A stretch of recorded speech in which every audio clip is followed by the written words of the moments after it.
Mary sent this in after listening to the best of in 2017, and she says, I was amazed at your different accents, Father Simon. Is this going to be another accent? Well, fantastic. No, yes, you're going to have it to. is. I'm going to explain, okay? Because she actually put this colour-coded.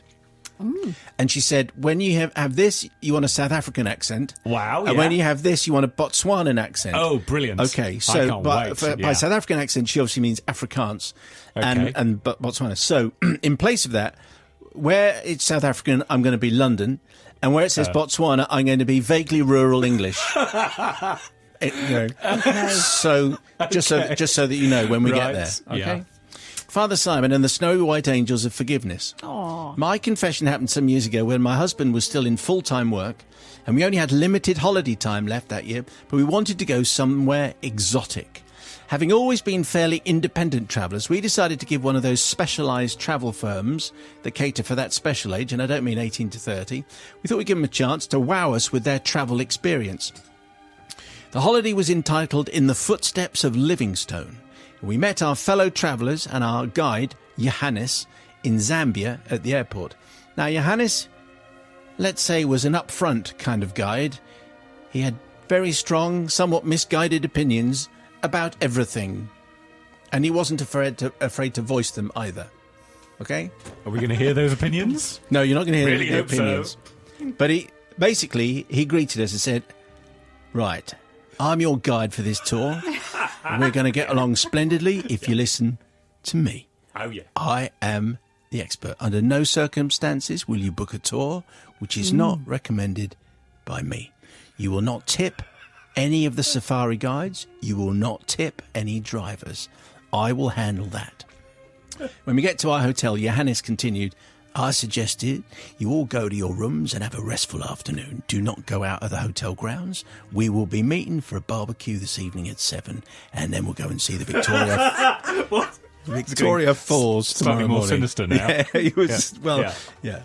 We went to our very nice room with absolutely no intention of resting. Our idea of holiday is to unpack our bags in 5 minutes and go off and explore. So off we went, out of the back gate of the hotel, down a very nice path, and that found us right next to the Victoria Falls. It was magnificent, everything we thought the falls would be. We then headed back to the barbecue, so we didn't want to be late for Johannes. During the barbecue, it was my misfortune to sit next to this man, and making polite conversation, he also asked how we'd spent the afternoon, and he went so red in the face when we told him, he started jumping up and down. I told you not to go out of the hotel grounds. How dare you disobey me? This guy. Yeah. Anyway, when he discovered that we'd been exploring, he went really, really crazy. Once he calmed down, I was trying to make some small talk and asked him what kind of wildlife we were likely to encounter on our safari. Well, you get the usual safari big five, he said, warming to his subject. Hippos, very dangerous. We'll never be far away from snakes, you know, they're everywhere in Zambia and Botswana, except for the mambas. They're shy and they tend to hide from you. There are probably some right near us now, you know. Well, I really don't like snakes, Father Simon, so I was fairly uncomfortable for the rest of the evening, and much to my husband's surprise, spent most of the time poking my head under the table on snake alert.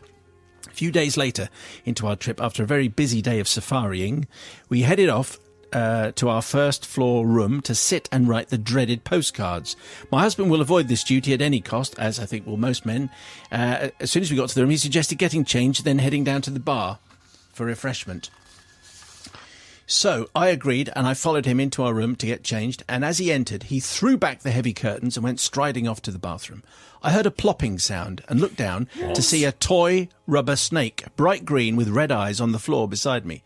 Bending down with the intention of picking it up, I shouted, "How many times have I told you not to scare me with these ridiculous toys?" No. When the toy snake put its head up and looked at me, and I realised with horror it wasn't a toy snake, it was real. It was bright green, and it was probably a green mamba. Well, I moved rather quickly, screaming for my husband to finish what he was doing and get rid of it.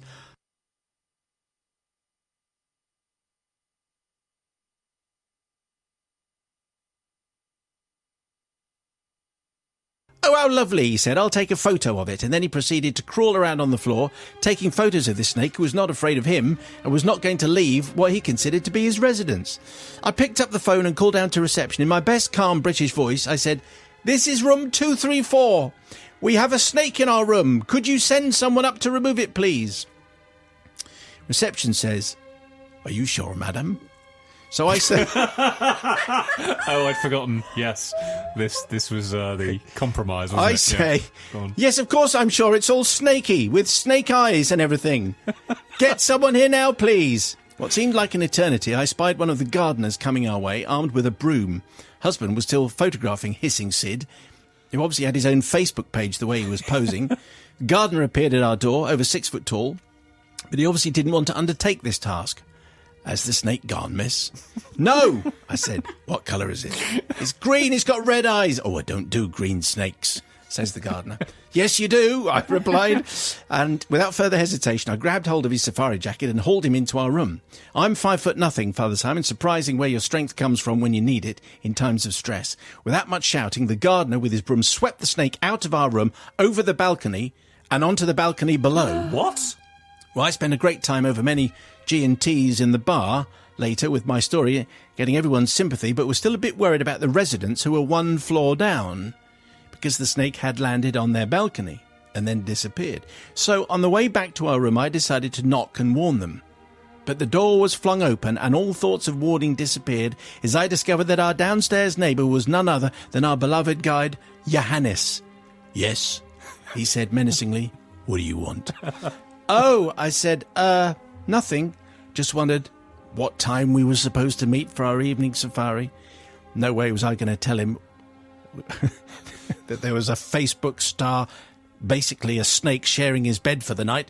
I thought they'd make wonderful bedfellows. And before Sister Bobby can have a go at me, I did later on in the holiday show him a photo of Hissing Sid. And he said, oh yeah, a bush snake, very aggressive, nasty bite, but not poisonous, so you can relax. So anyway, I'm not begging forgiveness from Hissing Sid. He had no right to be in my 5-star room. I don't want any forgiveness from our beloved guide, because he had it coming. And we later found out that his idea of tipping the safari guides was incredibly mean. I do, however, need forgiveness from the terrified gardener who had no idea that such a vertically challenged person had so much strength when under stress. Well, I think I made the correct accent choices there. I was kind of reimagining it in a UK situation Yeah. to avoid trouble. A triumph. Thank you, Sister Bobby there. Well, you're out of all your comfort zones there, aren't you? You're away from home. I was. Strangers, Oh, I see. not you. You were right in yours. That's difficult, Mary, because I would feel absolutely terrified about the snake. The only thing I would argue with you, actually, the snake does have every right to be there, because that's where he lives. And you built a house on where he lives first. So I think there's a kind of, he came first, really. What I don't agree with you, you're not forgiven for, is to go wandering. Because very often in strange places, those rules are there for a reason. So I think you should have listened to Johannes. I think the reason was Yanis was a control freak. Yeah, well, a little bit. It was obviously just trying to, defend his patch. But I think, this time I will forgive you. What do you say? Yes, there, it strikes me Johannes was just wanting control over everyone, really. I mean, my rule when going on holiday is always to go out and explore, and I'm not going to be listening to some so-called expert telling me that I can't go outside where there's all these things that are trying to kill me, just because I want to be able to explore on my holiday. And my knowledge of snakes is basically Indiana Jones, so I'm going to say that green mambas aren't that poisonous, so I think I'm going to forgive here, because, well, where was the harm?